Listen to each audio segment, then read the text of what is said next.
نیا قانون۔ وہ دن میں کئی بار سوچتا، یعنی کوئی نئی چیز، اور ہر بار اس کی نظروں کے سامنے اپنے گھوڑے کا وہ نیا ساز آ جاتا جو اس نے 2 برس قبل چودھری خدا بخش سے بڑی اچھی طرح ٹھونک بجا کر خریدا تھا۔ اس ساز پر جب وہ نیا تھا، جگہ جگہ لوہے نکل چڑھی ہوئی کیلیں چمکتی تھی، اور جہاں جہاں پیتل کا کام تھا تو وہ سونے کی طرح دمکتا تھا۔ اس لحاظ سے بھی نئے قانون کا درخشہ و تابع ہونا ضروری تھا۔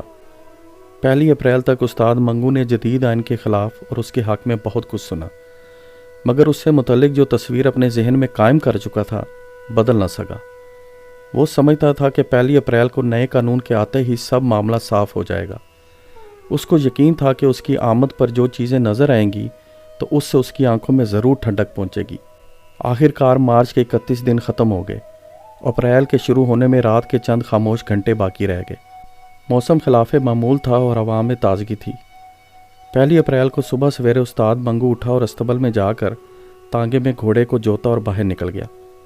اس کی طبیعت آج غیر معمولی طور پر مسرور تھی اور وہ نئے قانون کو دیکھنے والا تھا۔ اس نے صبح کے سرد دھندلکے میں کئی تنگ اور کھلے بازاروں کا چکر لگایا، مگر اسے ہر چیز پرانی نظر آتی تھی۔ یہ نئی کلگی اس نے نئے قانون کی خوشی میں 31 مارچ کو چودھری خدا بخش سے 14.5 آنے میں خریدی تھی۔ گھوڑے کے ٹاپوں کی آواز، کالی سڑک اور اس کے پاس تھوڑا تھوڑا فاصلہ چھوڑ کر لگائے ہوئے بجلی کے کھمبے، دکانوں کے بورڈ، اس کے گھوڑے کے گلے میں پڑے ہوئے گھنگروں کی جھنجھناہٹ، بازار میں چلتے پھرتے آدمی، اس میں سے کون سی چیز نہیں تھی؟ ظاہر ہے کوئی بھی نہیں، لیکن استاد منگو مایوس نہیں تھا۔ ابھی بہت سویرا ہے، دکانیں بھی تو ابھی سب کی سب بند ہیں، اس خیال سے اسے تسکین تھی۔ اس کے علاوہ بھی وہ یہ سوچتا تھا کہ ہائی کورٹ میں 9 بجے کے بعد ہی کام شروع ہوتا ہے، اور اس سے پہلے نیا قانون کیا نظر آئے گا۔ جب اس کا تانگا گورنمنٹ کالج کے دروازے کے قریب پہنچا تو کالج کے گھڑیال نے بڑی رونق سے 9 بجائے۔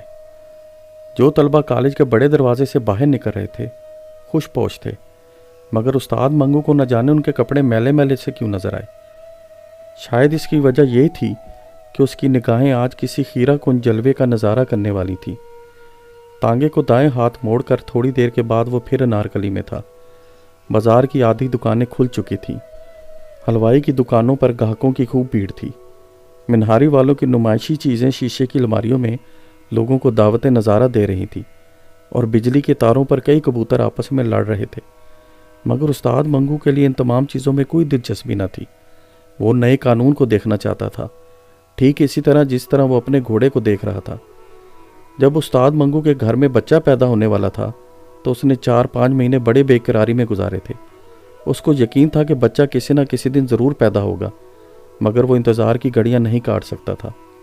وہ چاہتا تھا کہ اپنے بچے کو صرف ایک نظر دیکھ لے، اس کے بعد وہ پیدا ہوتا رہے۔ چنانچہ اس نے غیر مغلوب خواہش کے زیر اثر اس نے کئی مرتبہ اپنی بیمار بیوی کے پیٹ کو دبا دبا کر اس کے اوپر کان رکھ رکھ کر اپنے بچے کے متعلق بہت کچھ جاننا چاہا، مگر ناکام رہا تھا۔ ایک مرتبہ وہ انتظار کرتے کرتے اس قدر تنگ آ گیا تھا کہ اپنی بیوی پر بھی برس پڑا تھا۔ تو ہر وقت مردے کی طرح پڑی رہتی ہے، اٹھ ذرا چل پھر، تیرے انگ میں تھوڑی سی طاقت آئے، یوں تختہ بنا رہنے سے کچھ نہیں ہو سکے گا۔ تو سمجھتی ہے کہ اسی طرح لیٹے لیٹے بچہ جنم دے گی؟ استاد منگو بہت جلد باز واقع ہوا تھا۔ وہ ہر سبب کی عملی تشکیل دیکھنے کا نہ صرف خواہش مند تھا بلکہ متجسس تھا۔ اس کی بیوی گنگاوتی اس کی اس قسم کی بے قراریوں کو دیکھ کر عام طور پر کہا کرتی تھی، ابھی کنواں کھدا نہیں اور تم پیاس سے بے حال ہو رہے ہو۔ کچھ بھی ہو، مگر استاد منگو نئے قانون کے انتظار میں اتنا بے قرار نہیں تھا جتنا کہ اسے اپنے طبیعت کے لحاظ سے ہونا چاہیے تھا۔ وہ آج نئے قانون کو دیکھنے کے لیے گھر سے نکلا تھا، ٹھیک اسی طرح جیسے وہ گاندھی یا جواہر لال کے جلوس کا نظارہ کرنے کے لیے نکلتا تھا۔ لیڈروں کی عظمت کا اندازہ استاد منگو ہمیشہ ان کے جلوسوں کے ہنگاموں اور ان کے گلے میں ڈلے ہوئے پھولوں کے ہاروں سے کیا کرتا تھا۔ اگر کوئی لیڈر گیندے کے پھولوں سے لدا ہوا ہو تو استاد منگو کے نزدیک وہ بڑا آدمی تھا، اور اگر کسی لیڈر کے جلوس میں بھیڑ کے باعث 2-3 فساد ہوتے ہوتے رہ جائیں تو اس کی نگاہ میں وہ اور بھی بڑا تھا۔ اب نئے قانون کو وہ اپنے ذہن کے اس ترازو میں تولنا چاہتا تھا۔ انارکلی سے نکل کر وہ مال روڈ کی چمکیلی سطح پر اپنے تاغے کو آہستہ آہستہ چلا رہا تھا کہ موٹروں کی دکان کے پاس اسے چھاونی کی ایک سواری مل گئی۔ کرایہ طے کرنے کے بعد اس نے اپنے گھوڑے کو چابک دکھایا اور دل میں خیال کیا، چلو یہ بھی اچھا ہوا، شاید چھاونی سے ہی نئے قانون کا کچھ پتہ چل جائے۔ چھاونی پہنچ کر استاد منگو نے سواری کو اس کی منزل مقصود پر اتار دیا اور جیب سے سگریٹ نکال کر بائیں ہاتھ کی آخری 2 انگلیوں میں دبا کر سلگایا اور پچھلی نشست کے گدے پر بیٹھ گیا۔ جب استاد منگو کو کسی سواری کی تلاش نہیں ہوتی تھی یا اسے کسی بیتے ہوئے واقعے پر غور کرنا ہوتا تو وہ عام طور پر اگلی نشست چھوڑ کر پچھلی نشست پر بڑے اطمینان سے بیٹھ کر اپنے گھوڑے کی باگیں دائیں ہاتھ کے گرد لپیٹ لیا کرتا تھا۔ ایسے موقعوں پر اس کا گھوڑا تھوڑا سا ہنہنانے کے بعد بڑی دھیمی چال چلنا شروع کر دیتا تھا، گویا اسے کچھ دیر کے لیے بھاگ دوڑ سے چھٹی مل گئی ہے۔ گھوڑے کی چال اور استاد منگو کے دماغ میں خیالات کی آمد بہت سست تھی۔ جس طرح گھوڑا آہستہ آہستہ قدم اٹھا رہا تھا، اسی طرح استاد منگو کے ذہن میں نئے قانون کے متعلق نئے قیاسات داخل ہو رہے تھے۔ وہ نئے قانون کی موجودگی میں میونسپل کمیٹی سے تانگوں کے نمبر ملنے کے طریقے پر غور کر رہا تھا اور اس قابل غور بات کو آئین جدید کی روشنی میں دیکھنے کی صحیح کر رہا تھا۔ وہ اس سوچ و بچار میں غرق تھا، اسے یوں معلوم ہوا جیسے کسی سوار نے اسے بلایا ہے۔ پیچھے پلٹ کر اسے سڑک کے اس طرف دور بجلی کے کھمبے کے پاس ایک گورا کھڑا نظر آیا جو اسے ہاتھ سے بلا رہا تھا۔ جیسا کہ بیان کیا جا چکا ہے، استاد منگو کو تو گوروں سے بے حد نفرت تھی۔ جب اس نے اپنا تازہ گاہک کو گورے کی شکل میں دیکھا تو اس کے دل میں نفرت کے جذبات پیدا ہو گئے۔ پہلے تو اس کے جی میں آئی کہ بالکل توجہ نہ دے اور اس کو چھوڑ کر چلا جائے، مگر بعد میں اس کو خیال آیا کہ ان کے پیسے چھوڑنا بھی تو بے وقوفی ہے۔ کلکی پر جو مفت میں 14.5 آنے خرچ کر دیے ہیں ان کی جیب سے ہی وصول کرنے چاہیے۔ چلو چلتے ہیں۔ خالی سڑک پر بڑی صفائی سے تانگا موڑ کر اس نے گھوڑے کو چابک دکھایا اور آنکھ جھپکنے میں وہ بجلی کے کھمبے کے پاس کھڑا تھا۔ گھوڑے کی باگیں کھینچ کر اس نے تانگا ٹھہرایا اور پچھلی نشست پر بیٹھے بیٹھے گورے سے پوچھا، صاحب بہادر کہاں جانا مانگتا ہے؟ اس سوال میں بلا کا طنزیہ انداز تھا۔ صاحب بہادر کہتے وقت اس کی اوپر کا مونچھوں بھرا ہونٹ نیچے کی طرف کھنچ گیا اور پاس ہی گال کی طرف جو مدھم سی لکیر ناک کے نتنے سے ٹھوڈی کے بلائی حصے تک چلی آ رہی تھی ایک لرزش کے ساتھ گہری ہو گئی، گویا کسی نے نکیلے چاقو سے شیشم کی سانولی لکڑی میں دھاری ڈال دی ہے۔ اس کا چہرہ سانس لے رہا تھا اور اپنے اندر اس نے اس گورے کو سینے کی آگ میں جلا کر بھسم کر ڈالا تھا۔ جب گورے نے جو بجلی کے کھمبے کی اوٹ میں ہوا کا رخ بچا کر سگریٹ سلگا رہا تھا مڑ کر تانگے کے پائیدان کی طرف قدم بڑھایا تو اچانک استاد منگو اور اس کی نگاہیں چار ہوئیں اور ایسا معلوم ہو رہا کہ بیک وقت آمنے سامنے کی بندوقوں سے گولیاں خارج ہوئیں اور آپس میں ٹکرا کر ایک آتشین بگولا بن کر اڑ گئیں۔ استاد منگو جو اپنے دائیں ہاتھ سے باغ کے بل کھول کر تانگے سے نیچے اترنے والا تھا، اپنے سامنے کھڑے گورے کو یوں دیکھ رہا تھا گویا اس کے وجود کے ذرے ذرے کو اپنی نگاہوں سے چبا رہا ہے، اور گورا کچھ اس طرح اپنی نیلی پتلون پر سے غیر مرئی چیزیں جھاڑ رہا ہے گویا وہ استاد منگو کے اس حملے سے اپنے وجود کے کچھ حصے کو محفوظ رکھنے کی کوشش کر رہا ہے۔ گورے نے سگریٹ کا دھواں نکلتے ہوئے کہا، جانا مانگتا ہے یا پھر گڑبڑ کرے گا؟ وہی ہے۔ یہ الفاظ استاد منگو کے ذہن میں پیدا ہوئے اور اس کی چوڑی چھاتی کے اندر ناچنے لگے۔ وہی ہے۔ اس نے یہ الفاظ اپنے منہ کے اندر ہی اندر دہرائے اور ساتھ ہی اسے پورا یقین ہو گیا کہ یہ گورا جو اس کے سامنے کھڑا ہے وہی ہے جس سے پچھلے برس اس کی جھڑپ ہوئی تھی، اور اس خواہ مخواہ جھگڑے کا باعث اس گورے کے دماغ پہ چڑھی ہوئی شراب تھی۔ اس سے توان کربن بہت سی باتیں سہنا پڑی تھیں۔ استاد منگو نے گورے کا دماغ درست کر دیا ہوتا، بلکہ اس کے پرزے اڑا دیے ہوتے، مگر وہ کسی خاص مصلحت کی بنا پر خاموش ہو گیا تھا۔ اس کو معلوم تھا کہ اس قسم کے جھگڑوں میں عدالت کا نزلہ عام طور پر کوچوان پر ہی گرتا ہے۔ استاد منگو نے پچھلے برس کی لڑائی اور 1 اپریل کے نئے قانون پر غور کرتے ہوئے گورے سے کہا، کہاں جانا مانگتا ہے؟ استاد منگو کے لہجے میں چابک جیسی تیزی تھی۔ گورے نے جواب دیا، ہیرا منڈی۔ کرایہ 5 روپے ہوگا۔ استاد منگو کی مونچھیں تھر تھر آئیں۔ یہ سن کر گورا حیران ہو گیا اور چلایا، 5 روپے؟ کیا تم؟ ہاں 5 روپے۔ یہ کہتے استاد منگو کا دائنا بالوں بھرا ہاتھ بھینچ کر ایک وزنی گھنسے کی شکل اختیار کر گیا۔ کیوں جاتے ہو یا بیکار باتیں بناؤ گے؟ استاد منگو کا لہجہ زیادہ سخت ہو گیا۔ گورا پچھلے برس کے واقعے کو پیش نظر رکھ کر استاد منگو کے سینے کی چوڑائی کو نظر انداز کر چکا تھا۔ وہ خیال کر رہا تھا کہ اس کی کھوپڑی پھر کھجلا رہی ہے۔ اس حوصلہ افزا خیال کے زیر اثر وہ تانگے کی طرف اکڑ کر بڑھا اور اپنی چھڑی سے استاد منگو کو نیچے اترنے کا اشارہ کیا۔ بیت کی یہ پالش کی ہوئی پتلی سی چھڑی استاد منگو کی موٹی ران کو 2-3 دفعہ چھوئی۔ اس نے کھڑے کھڑے اوپر سے پس قد گورے کو دیکھا، گویا وہ اپنی نگاہوں کے وزن سے اسے پیس ڈالنا چاہتا ہے۔ پھر اس کا گونسا کمان سے تیر کی طرح اوپر کو اٹھا اور چشم و زن میں گورے کی ٹھوڈی کے نیچے جم گیا۔ دھکا دے کر اس نے گورے کو پرے ہٹایا اور نیچے اتر کر اسے دھڑا دھڑ پیٹنا شروع کر دیا۔ ششدر و متیر گورے نے ادھر ادھر سمٹ کر استاد منگو کے وزنی گونسوں سے بچنے کی کوشش کی، اور جب دیکھا کہ اس کے مخالف پر دیوانگی سی حالت طاری ہے اور اس کی آنکھوں میں شرارے برس رہے ہیں تو اس نے زور زور سے چلانا شروع کیا۔ اس چیخو پخار نے استاد منگو کی باہوں کا کام اور بھی تیز کر دیا۔ وہ گورے کو جی بھر کر پیٹ رہا تھا اور ساتھ ساتھ یہ کہتا جاتا تھا، 1 اپریل کو بھی وہی اکڑفو، 1 اپریل کو بھی وہی اکڑفو، اب ہمارا راج ہے بچہ۔ لوگ جمع ہو گئے اور پولیس کے 2 سپاہیوں نے بڑی مشکل سے گورے کو استاد منگو کی گرفت سے چھڑایا۔ استاد منگو ان 2 سپاہیوں کے درمیان کھڑا تھا۔ اس کی چوڑی چھاتی پھولی ہوئی سانس کی وجہ سے اوپر نیچے ہو رہی تھی، منہ سے جھاگ بہہ رہا تھا اور اپنی مسکراتی ہوئی آنکھوں سے حیرت زدہ مجمع کی طرف دیکھ کر وہ ہانپتی ہوئی آواز میں کہہ رہا تھا، وہ دن گزر گئے جب خلیل میاں فاختہ اڑایا کرتے تھے، اب نیا قانون ہے میاں، نیا قانون۔ وہ بیچارہ گورا اپنے بگڑے ہوئے چہرے کے ساتھ بے وقوفوں کی مانند کبھی استاد منگو کی طرف دیکھتا اور کبھی ہجوم کی طرف۔ استاد منگو کو پولیس کے سپاہی تھانے لے گئے۔ راستے میں اور تھانے کے اندر کمرے میں وہ نیا قانون چلاتا رہا، مگر کسی نے ایک نہ سنی۔ نیا قانون کیا بک رہے ہو، قانون وہی ہے پرانا۔ اس کو حوالات میں بند کر دیا گیا۔